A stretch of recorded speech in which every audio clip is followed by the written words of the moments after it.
another one for putting some special coating, anti-reflex coating, and then maybe another one to stick the two surfaces together. And these are like four different extremely high-tech technologies, and many of them are in Japan because of the history of this electronic industry.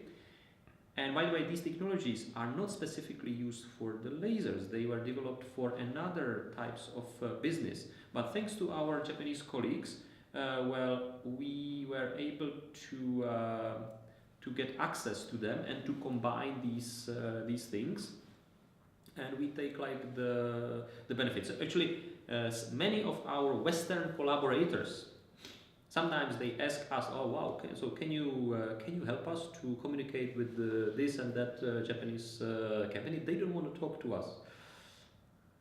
So this is a very big advantage for of having some like the people from the country with whom like you are doing some collaboration, and this is very specific for us. But there was no purpose from the beginning. I don't know. Maybe if we would have some American on board, maybe we would be having more collaborations with the Silicon Valley. I have no idea, but just it happened. Was it, you said that the language is the main barrier. Were there any other barriers when you were trying to set up a cooperation with Japanese partners? Can you recall something that kind of stick in your mind that was important? I think mainly, but this barrier is mainly with the companies. If you want something very specific from them, I very well. Or maybe some experience that you would say. Every Asian country, you would do it differently. I mean, every Asian country is different. So maybe in Japan, sometimes it takes too long time to get to the point. We have some initial meeting. Well, we agree, but then for maybe the reasons of their spirit, it took quite long time to make consensus on their side.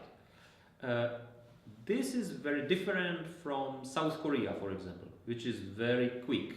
So as soon as I give a green light or we agree, well then my South Korean colleagues, they are bombarding me with the emails that they want to do something very quickly and so on.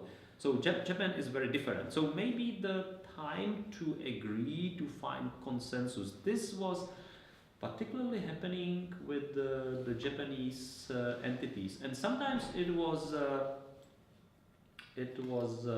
funny because very simple document, which there was no like commitment, nothing. It took enormously long time on their side to process, to go through some approval process, and the document, there was no financial commitment, nothing. So maybe I think particularly with Japan, it's like maybe it seems they need a lot of time to make up their mind to agree internally with this. But once you go through this, I think you are like the partners for the entire life. Then I think the relationship can be very strong, and this is important for us because Highlights will be here for the next 50, maybe more years. Interesting. And when we talk about the uniqueness of the technology, because you said it's very unique, very experimental. Do you feel that you have to somehow protect it, or I kind of had a feeling that you are very open about the technology because you said that you have the visits here from the students.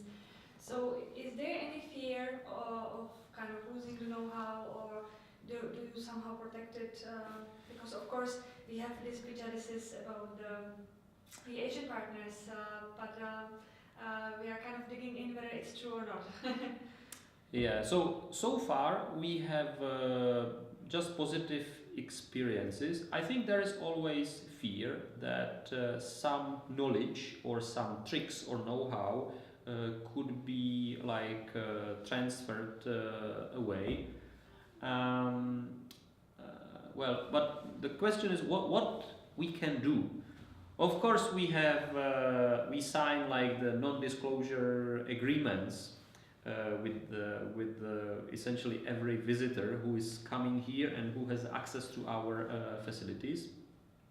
What we can do is to watch what or to restrict what the person is doing here in terms of some documentation or access to certain data. Okay. Yes.